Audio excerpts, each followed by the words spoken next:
you'll trade with Sonic Booms with Seismos all day. So, but we are going to be coming up on the next match. It's going to be. I got to imagine this is like winners finals. Yeah, we're pretty far. But like we said before, 3 people do make it out of the pool. That's right. Yes. Everybody has like another chance at life here.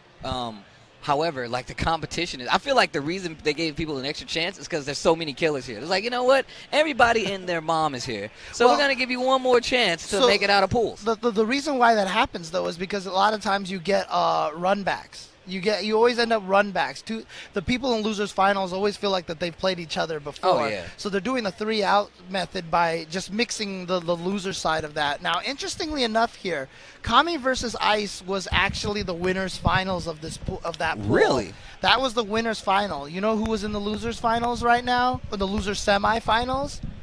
ChrisG and Kelvin Jeon. These guys are in losers bracket. ChrisG, who did he lose to? Lost to Kami, and Kelvin Jeon lost to Ice. Yo, so Kami is out here taking bodies home with him to the East Coast. So this is actually the losers semifinals, and so whoever wins this makes it out on loser side with Ice, and Kami made it out on winner side. Like I said, that New York scene, man, is so strong. Those guys are strong. We were talking. It's always a topic of discussion because you don't know what you're getting.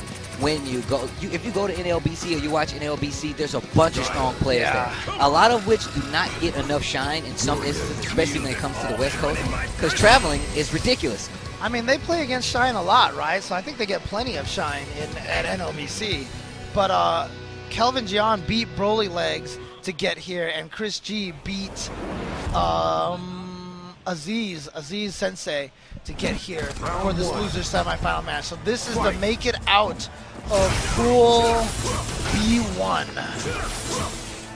You already see that zoning game coming into play right now.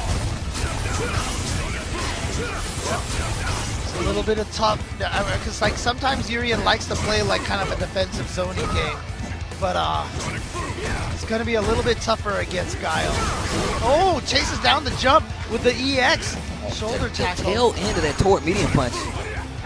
I can't even imagine. I mean, this is how stacked the brackets are. I can't even imagine Kelvin or ChrisG not making it out of pools. The thing is, Kelvin Jeon is a much more calculated player in a lot of instances. Nice neutral jump fierce right there. Wake up light punches from ChrisG. Trying to go in there for the comeback now.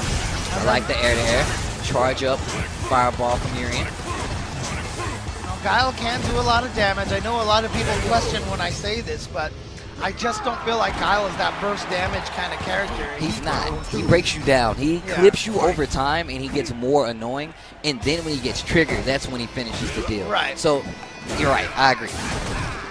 Crush counter, back fist. Okay.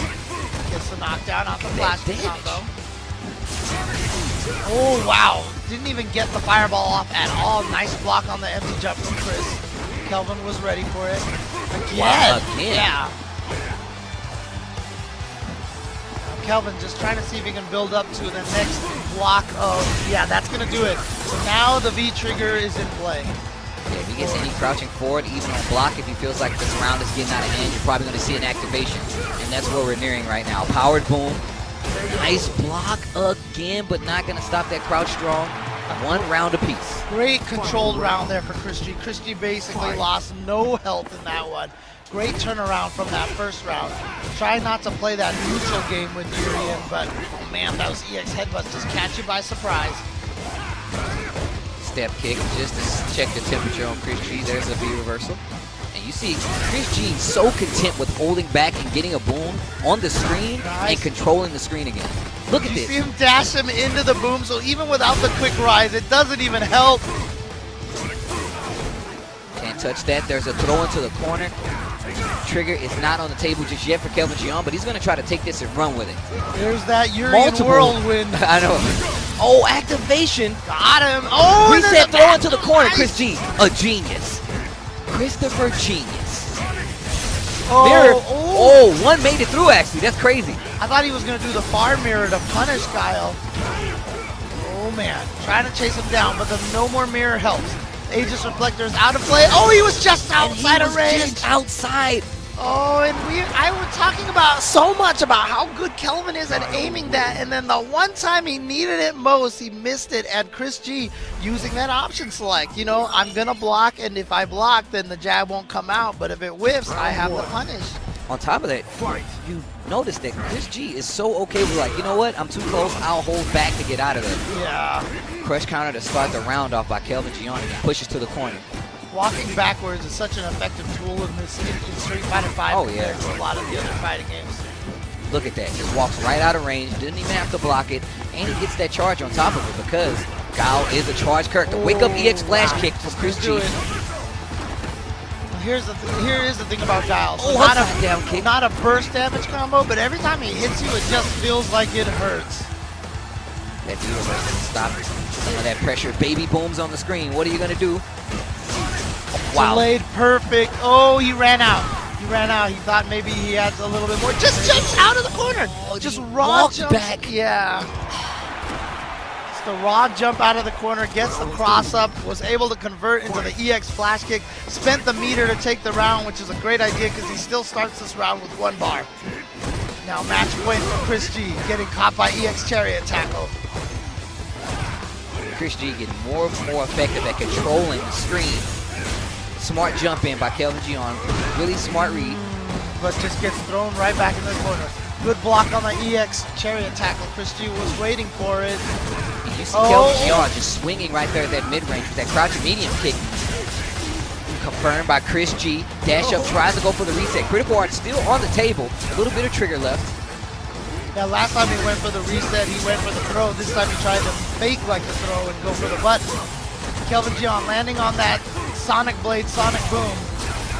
ChrisG, of course, with only 1 bar and now some armor for Kelvin. I feel like if he should have went to this a little earlier, I think it would have helped him out a little bit had he started using that B skill to power up. Get an extra hit of armor. Dash up, upside down. Oh my God, kick. not quite enough to kill though. But the crouching light kick is ChrisG moves on loser side. Again, we aren't going to be playing out losers finals thanks to the 3-out format. If you guys are wondering how that works, it's basically the same thing except we don't play the last match of a pool because that always ends up being a run back. And so what happens, however, is that all the people in those losers positions will get swapped around. So 48 come out of the pools instead of 32. 48 come out of there, but those losers will all be swapped around, so there won't be any double jeopardies, no run backs, essentially. That's how the format works. It's basically the same thing, except we don't play the last match. We just swap them out around a little bit. So. Oh, that's actually really smart. I feel like how many other tournaments don't really do that? So basically, Combo Breaker was the first one that I heard that was going to do that. But also, I heard that, yeah. What I had heard